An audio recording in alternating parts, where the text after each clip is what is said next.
Folks, your favorite president is back on the apps, Woo! and the countdown to the implosion of his own social media platform, Truth Social, has begun. But we may have to wait just a little while for the full breakdown to occur because Trump is still contractually obligated to post on Truth Social before anywhere else. And we'll get to that in a second. But let's all give the best/worst poster in history a warm welcome back to Facebook and Instagram, everyone. And of course, a belated how do you do to his recently reactivated Twitter account, which he has simply refused to utilize, much to the presumed dismay of Twitter's very online CEO, Mr. Tweets himself. He's under contract, but of course Elon doesn't understand what those are. Well, he doesn't know what a contract is. He's under contract to post exclusively to Truth, but he can post, much like with the Elon jet, Trump can post his truths on Twitter after a grace period. It's just not the same. Well, that's true for sure. I respect his commitment to his craft, posting, and knowing that delivering his fans a subpar recycled product would, would be just not up to his level of his standards. And also, the facts could be refuted with the amount of time that lapses in between his truth posts and his Twitter posts. Right. And also, Twitter has that pesky bird watch. Yeah. Anyway, we should also point out that just because Facebook and Instagram's ban on Donald Trump has been lifted, it doesn't mean he's actually going to utilize those platforms in any meaningful way. Yeah. It just means he's unbanned and he's free to post if he wants to, if he's allowed to. Though after what we assume was an important learning lesson in escalation and incitement, the platform's parent company, Meta, has added new guardrails to the platforms that they hope will deter repeat offenses, which sounds a whole lot like, they're taking away my freedoms. But it's also essentially toothless, considering most boomers have about 4 or 5 alt accounts that they can fire up when one gets suspended. Yeah. Because if they stop being mad for 30 minutes, they will die. Their blood pressure will drop below safe levels. And they'll start shaking. The rage is the only thing keeping them alive. They need to be able to browse Facebook 18 hours a day and find something new to be mad at constantly, or it's death. I do wonder if there's like a data point somewhere where Meta can be like, actually banning people saw a giant surge in new users to the platform. And with no other context, we're just going to go off of that. But it's actually just because people getting banned just created multiple burner accounts. Yeah. But look, this is a lose-lose for Meta. A ton of people are going to be pissed about this, and the rest are going to be even more upset that Trump's previous actions laid the groundwork for potentially new and more restrictive policies. And that policy appears to mainly be focused on public figures and politicians. But much like their incessance that I'm just a future millionaire, so I have to look out for the other millionaires out there, a lot of the people there are obviously future politicians and public figures, so this actually does affect them. But when Meta loses, we all win, so fuck them.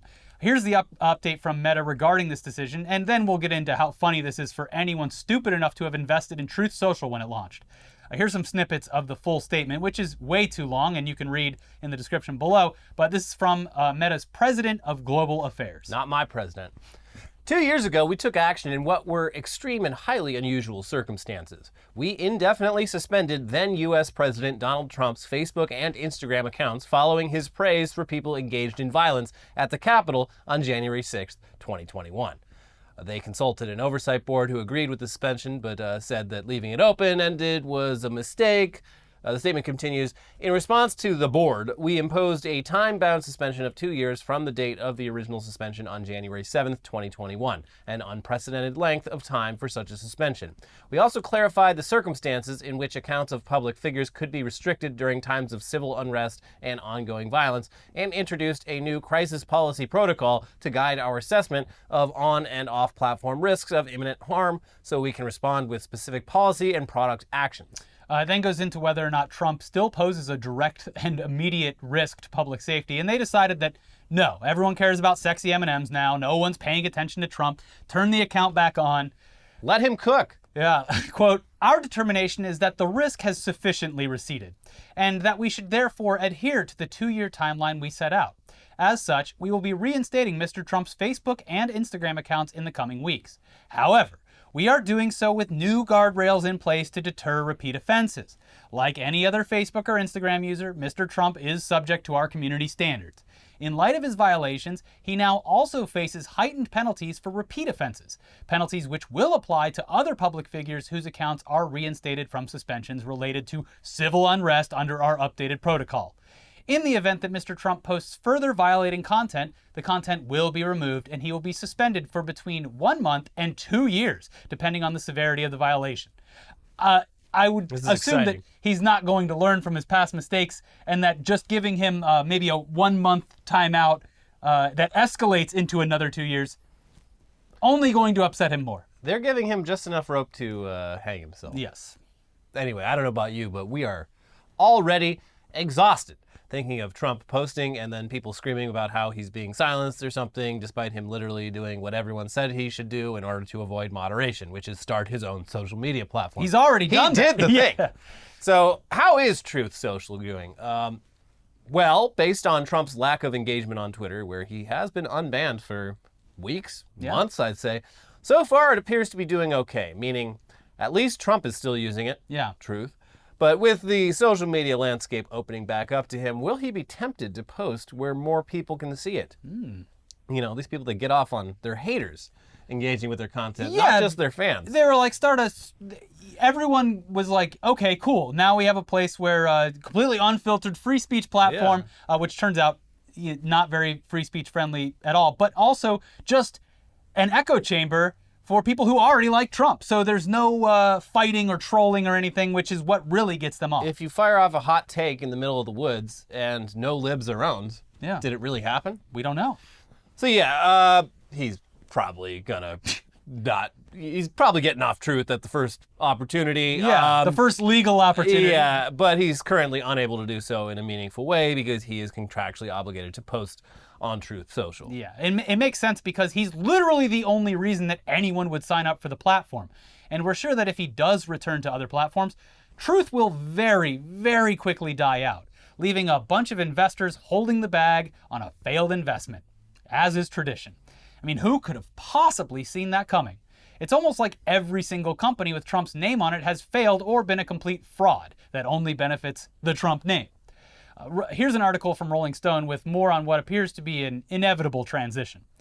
When Trump first founded Trump Media and Technology Group, TMTG, he agreed to a social media exclusivity term that required him to first channel any and all social media communications to his Truth Social account for 6 hours before posting the content to other platforms, according to SEC filings. So there you go, 6 hours. Okay. But a lot can happen in 6 hours. And he still, even with it only being 6 hours, hasn't posted to Twitter at all. Yeah. His last post is from January 2021. So even he's like, not unless I can do it at my whims. Yeah. Like I said, he wants to deliver the best tweets, not some nasty leftovers. The reporting continues. Since late last year, former President Trump has informed several people close to him that he doesn't want to re-up the exclusivity agreement with his social media company, Truth Social. 2 sources familiar with the matter tell Rolling Stone. There's not going to be a need for that, is how one of the sources recalls Trump describing his soon-to-expire contractual obligation. Not going to be any need for that. Not going to be any need for that. The 18-month term of that requirement is up in June, right as the Republican primary is expected to begin heating up. After that, Trump's exclusivity term would automatically renew for 6-month periods unless notice is given. In the event his exclusivity term expires, Trump would still be required to post contemporaneously to Truth Social. He said there's an expiration date and that he didn't want to make commitments, the other source says. And the best part is that everyone loses in this situation. You love it. Yeah. Mainly the people who invested not only their money, but their time and careers and respect into Trump's social platform. Looking at you, Devin Nunes. Meanwhile, the general consensus online appears to be tepid at best, and with Donald Trump's main opponent coming from his own party, it be your own party sometimes, it be your own state sometimes, this looks to be another example of just let them fight and destroy each other publicly. Yeah. The reaction to Trump like rejoining socials has been just like, all right, well, sure, let's see what happens. And I mean, even his truth posts haven't exactly been bangers.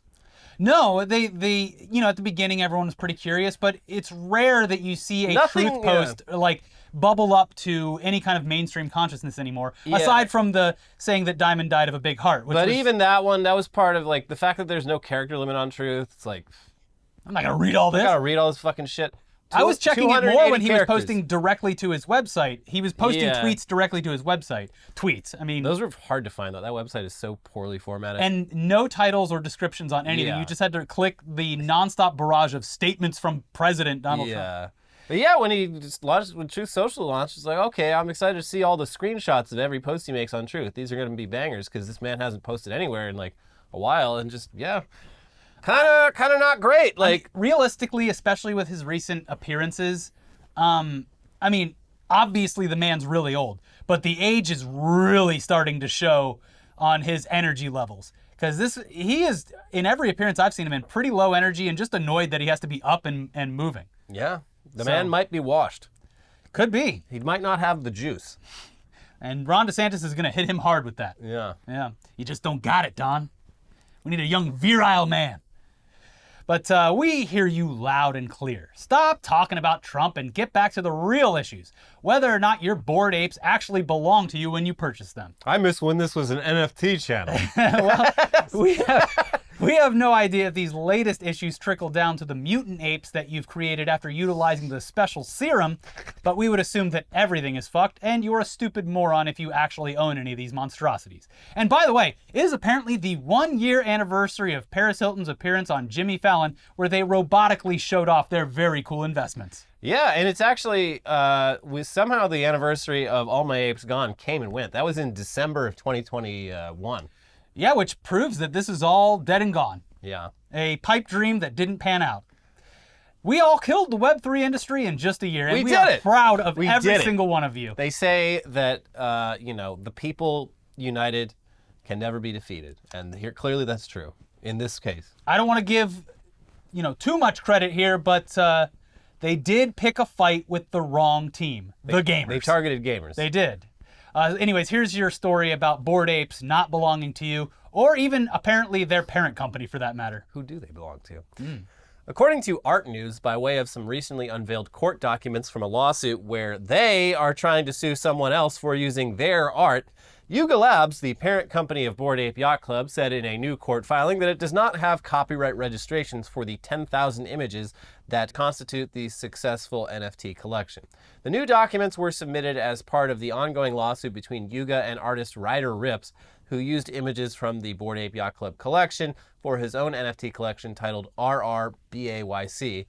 The reporting continues, Yuga Labs, for its part, said that its copyright over Bored Ape Yacht Club images is solid, regardless of copyright registrations. Quote, lack of federal copyright registration does not mean an entity does not own copyright. When provenance is documented, like with BAYC NFTs, copyright protection is automatic, a Yuga Labs spokesperson told Art News in a statement.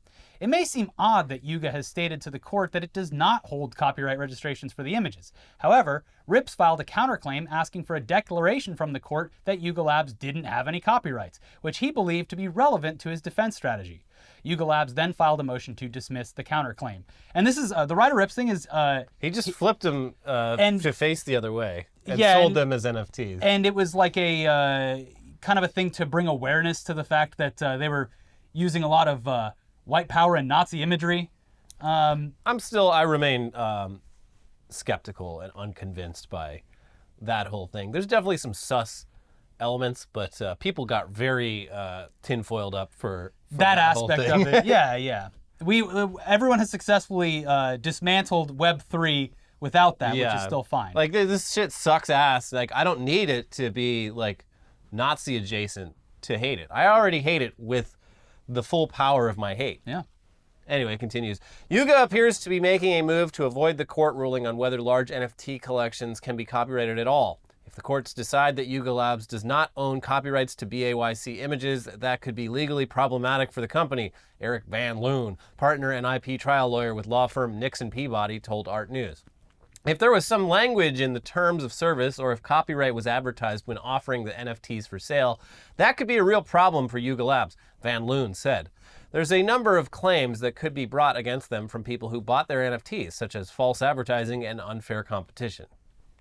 But then you'd have to let everyone know that you own one of these. Well, so take the L. Did you see their new video game? It costs like $13,000 to buy, and then the game is literally just like the Fortnite clone thing that they were showing off? No, this is a new game that's like it's basically like it's based off a level from Earthworm Jim, where you're just like flying a rocket through a tunnel and trying to avoid like rocks.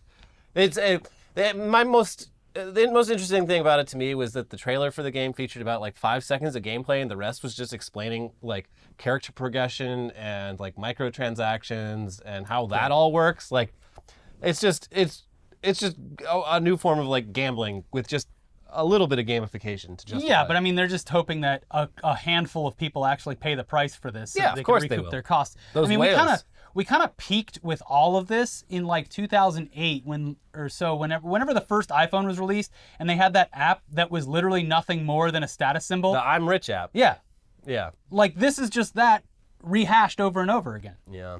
Anyways, while this is just another nail in the coffin for one aspect of the very heavily marketed Web3 universe, Microsoft might have just shoved the entire thing into the grave, as they've just announced enough of that metaverse garbage. AI is the hot new thing to annoy everyone with.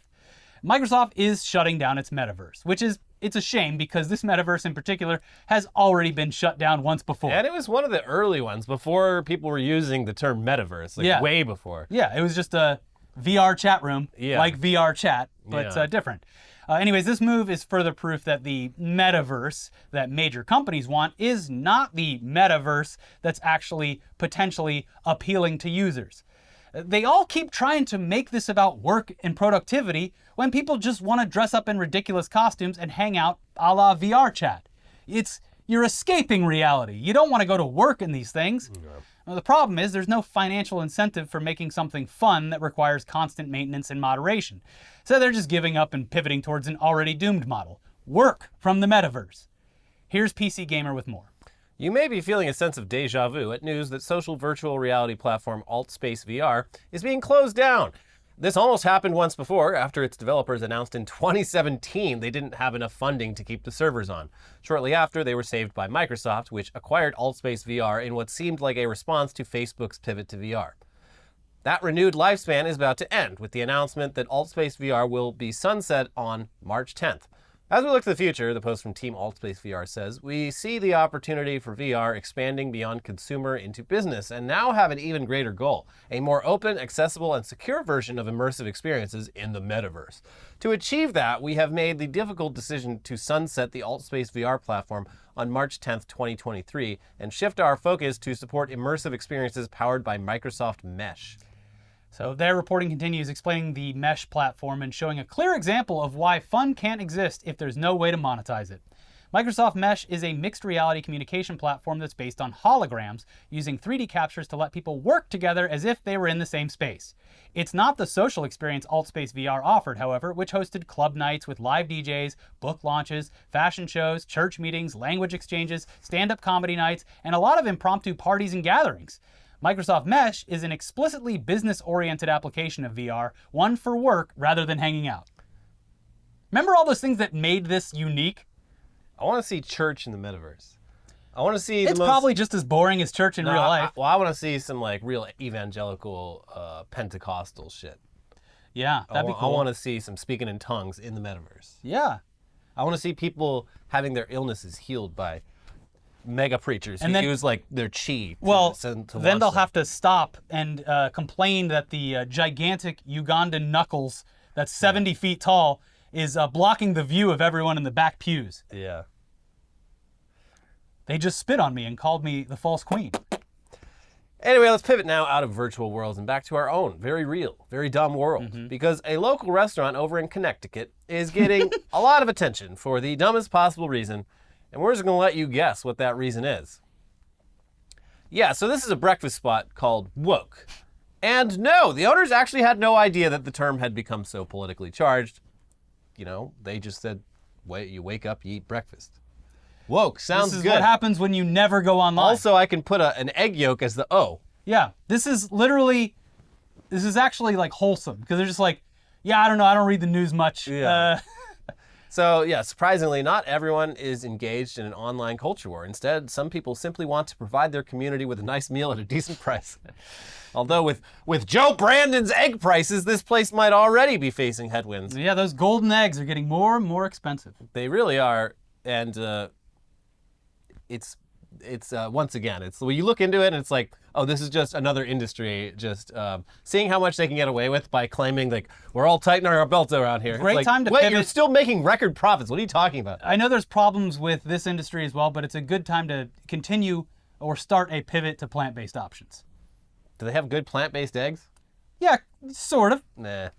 Anyway, here's the story from local outlet Connecticut Insider. When owner Carmen Quiroga opened Woke Breakfast and Coffee on Main, it is funny to say with the everything we've talked about behind it. Woke Breakfast and Coffee on Main Street recently, she meant to convey, wake up and have a coffee, she said. The immigrant to the U.S. from Mexico said she had no idea about conservatives' use of the word as a slam on liberal overreach. Quote, I'm a Mexican, Quiroga said. I don't know anything about what woke means to some people. Residents, however, say divisions over the name have been heated. Just a word of warning, any more ridiculous comments about the name of the new breakfast place in town will be deleted, the administrator for the Coventry, Connecticut Citizens Open Forum on Facebook wrote Thursday. If you are that close-minded that you can't grasp that the name is referring to the fact that it is a breakfast establishment and nothing more, then just keep that to yourself and move on, Administrator Tanya Landry Oland wrote. Quote, it's disgusting to read that residents are going to refuse to support a business that is trying to grow in our awesome little town because you don't like what they've named it, without even knowing anything about how they chose that name. Just stop. I love that there's a Facebook group that is just, it does for like 24/7 what, local town council meetings do once a week or once a month. You can keep that energy going all day long. Yeah, gotta keep I got engaged. some things to get off my chest, and this town is going to hear about it. Yeah, they should just, literally create an echo chamber for people to go yell into. Yeah. Yeah. Paul Carter of Coventry, who was seated alone at a small table, also dismissed the critics, saying the name is clearly meant to convey breakfast. The restaurant's logo, Carter noted, uses a sunny side up egg for the O. It's a very purple town, Republican town council member John French said of the local political divide.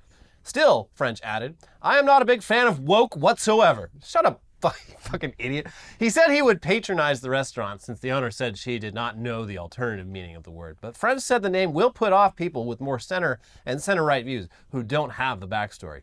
It's a shame, he said, but one of the things you learn not to do in business is cause controversy. In this case, woke, I believe, will hurt them. Shut up.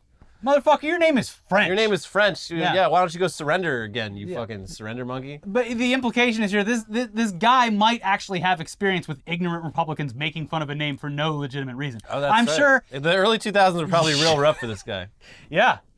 So he's coming from experience being like, look, these idiots aren't going to change. Yeah. No, French like the mustard, not like the country. Oh, mustard? Oh, la-di-da. Oh, Grey Poupon on your arugula salad. Oh, do you wear mustard tone clothes as well? Ridiculous. Anyway, moving on now. We have two updates to previous ongoing stories for you. First up, Ticketmaster. Yep. Representatives for Ticketmaster got grilled in D.C. this week, and while getting yelled at by people is satisfying, we're not holding our breath for any real change unless we are proven otherwise.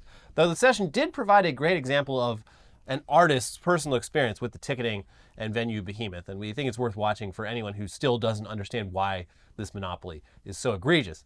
This is all without even mentioning their platinum or dynamic pricing models or their own resale services, which just milks processing fees over and over and over again. Oh, I do want to point out, I didn't mention it the other day, but one of the most, just rage-inducing parts about their, processing fees is that the higher the ticket price is, the more the processing fee is for no reason. Yeah. Why isn't the processing fee the same for a $50 ticket as it is for a $500 ticket? Because do you know how hard the data processing for a $100 ticket is compared to like a $5? Oh God.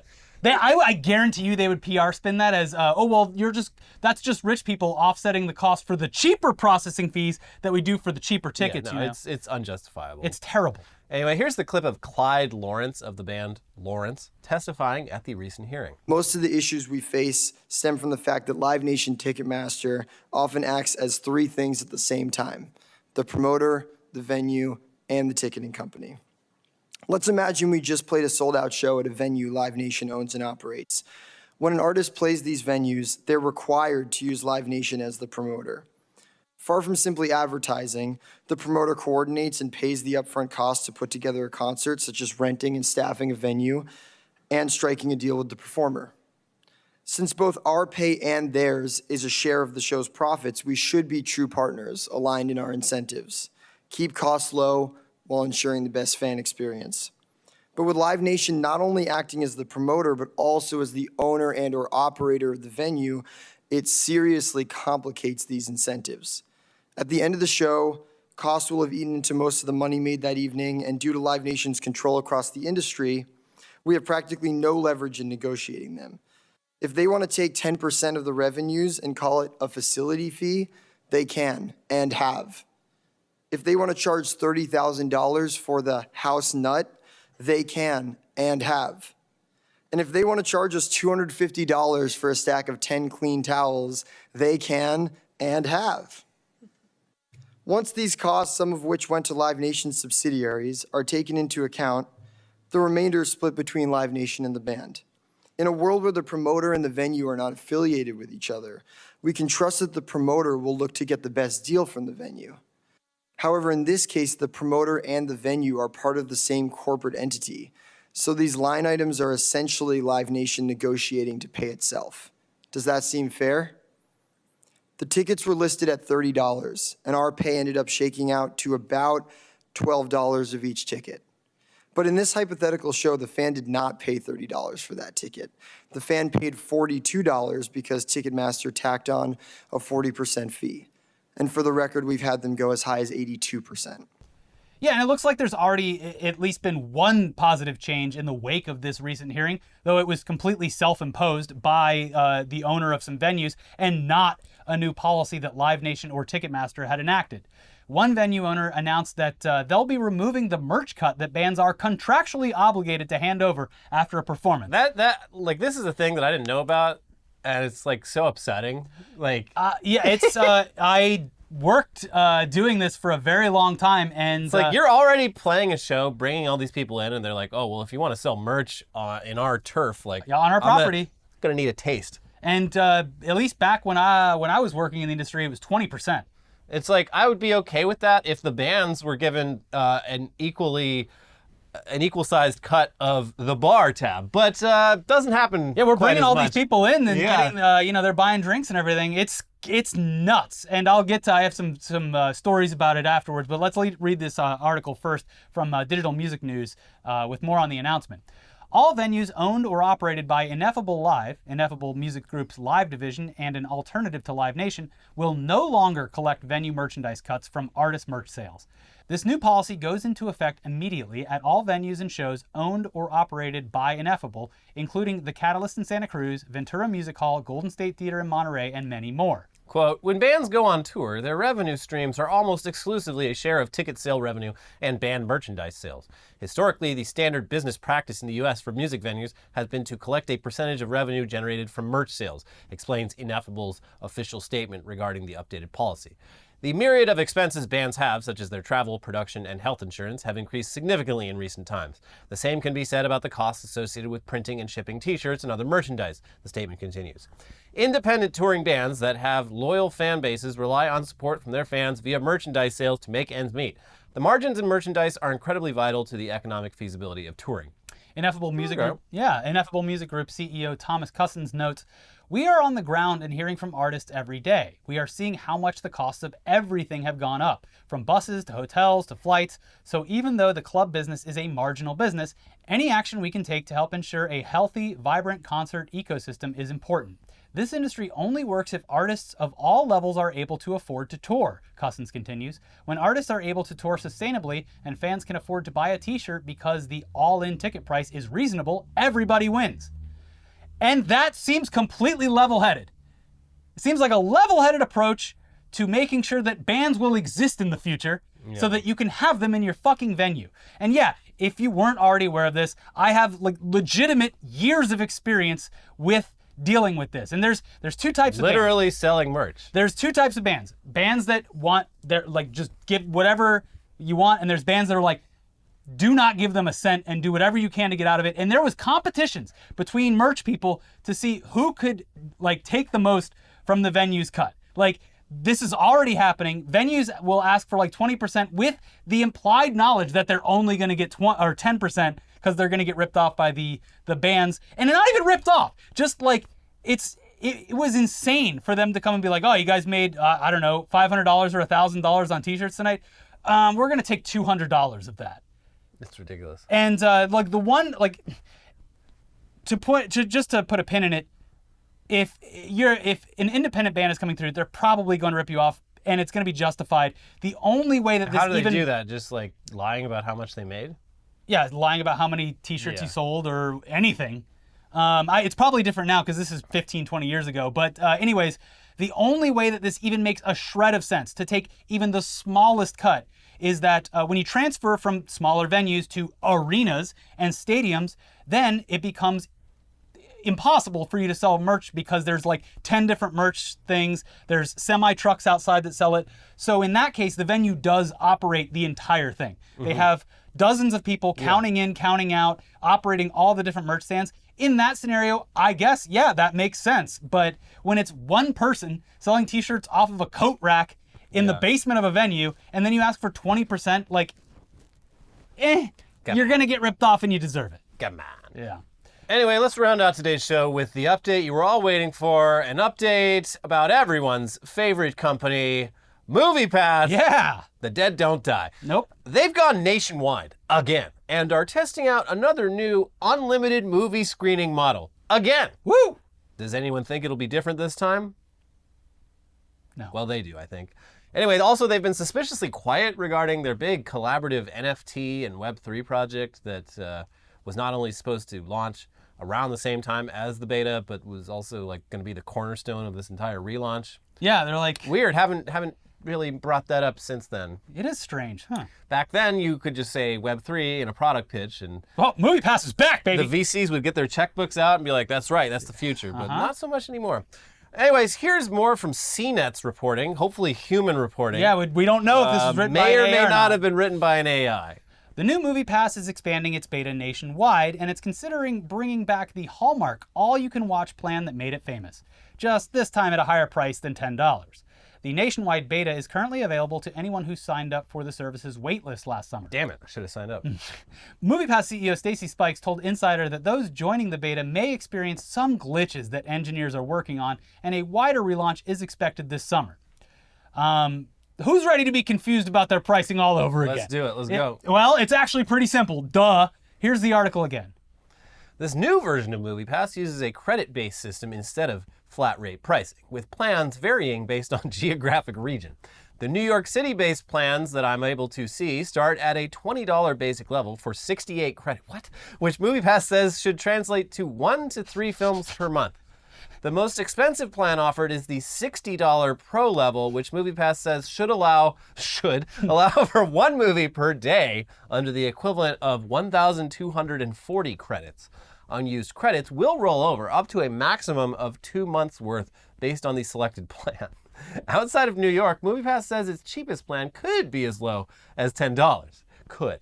The nationwide expansion is the latest step towards the rebirth of MoviePass after Spikes purchased the brand in November 2021. You seem pretty skeptical. A lot about of this. uncertainty in your own pitch here. Not a lot of concrete figures. And I love the idea. that could get you, I don't know, 2 or 3 movies a month. This is a model that has been roundly protested for decades. The like confusing credit system, which is used a lot in video games still, where you have to just buy a bunch of credits and then, oh my God, you're 2 credits short. I guess you're gonna have to get another bundle. And also the rollover shit, which was so hated that even the most powerful companies in the world, like AT&T and all of them, got rid of it. Well, but you're gonna love this. Every month on the 1st, we send you a little video clip of a man with 3 cups and 1 ball. And he covers that ball with one of the cups, and, well, he does this thing. And at the end, if you pick the cup that has the ball in it, you can roll over your credits. For 1 extra month, you could roll over your... You could maybe roll over your credits for we'll 1 see. extra month. Who says, But if Good things might happen. if you pick the cup that doesn't have the ball under it, then someone else gets your rollover credits. That's right. We're bringing gambling to MoviePass. Yeah, it's the gamification, the gamblification of MoviePass is the only way to save it. Because legally it's not gambling if it's carnival games. I'm pretty sure that's the case. I need to talk to a lawyer, but I'm pretty sure oh my it's God. legal to gamble on carnival games. MoviePass should make it so you can see unlimited movies a month, but in order for each movie purchase, you have to play one of those old web Shockwave Flash games and complete it. Like the stick fighter. Candy game where it's mini golf, where you bounce off the different candies. All kinds of old cool games that you have to complete in order to go see the movie. Yeah. There's a lot of ways to make this work. Stacy, give us a call. And look, you're already confusing your audience. Let's confuse them more. Also, Stacy Spikes should buy Spike back from Paramount and release Spike's TV. We're turning it back into Paramount. We're canceling Yellowstone. Nobody watches that shit. All of it. Why do we have like 4 Yellowstone shows? Come on, we get it. It's up there. Yeah. It's a national park. It's beautiful. Sure. You're done. We're bringing back Spike TV. We're bringing back the Guys Awards every year where the guys can vote. We're getting Mark McGrath up there to give the award for, Hottest boobs. Yeah, best boobs of the year. It is.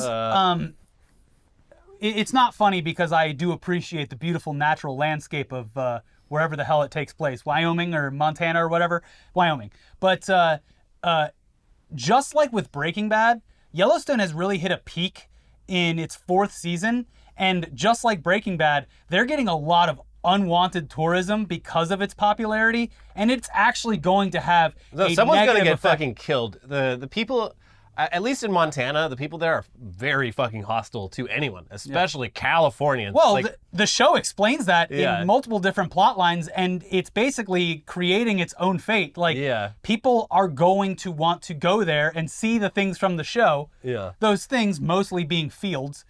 And if that is what get people out of the house and into nature, then great, I guess. But, like, I do love that it's so far away that, like, to get to, like, the Dutton farm or whatever, like, you kind of do have to be committed. Yeah. But you're going to see entire fields with gates around them, just like that house from Breaking Bad. People are going to be tossing bodies off the railroad station in the show. If you haven't seen it, that's where they dispose of their dead bodies. Oh, wow. They kill a lot of people, right? Killed like half the town. Oh my God. The show goes really off the rails in season 2. This is like there's like Sons of Anarchy and like The Shield is like at a certain point, it's like, does anyone care that like dozens of people have been killed? It's also, it's like, they have to get wacky with it. It's like an extended version of the movie, Jingle All the Way, where a movie that is completely based in reality for the first 3/4 of the movie, and then Arnold Schwarzenegger can literally fly and battle actual villains. Anyway, back to MoviePass. MoviePass. Yeah. Didn't they plan on implementing some kind of advertising model that tracks your eyeballs to make sure that you're watching all of the ads to full completion?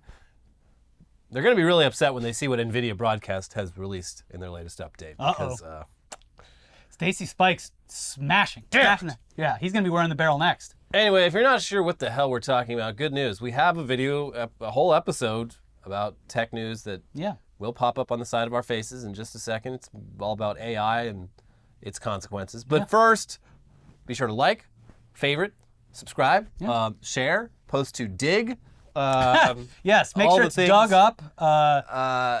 Stumble Upon. Make sure it's listed on Stumble Upon. That's absolutely. Yeah. And make sure that you head to the link in the description below to hear us on the most recent episode of the Insurgents podcast, where we talk at length about whether or not candy needs to be sexy. And you have to pay for that privilege. You do. Yeah. But it supports a good team. They give you a little 8-minute sample where you can decide whether it's worth your money or not. It's a good podcast. It's going to keeping actual independent journalism afloat. So you should definitely do it if you want to check out that episode. And then, you know what?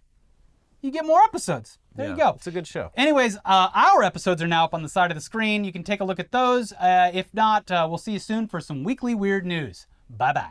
Bye.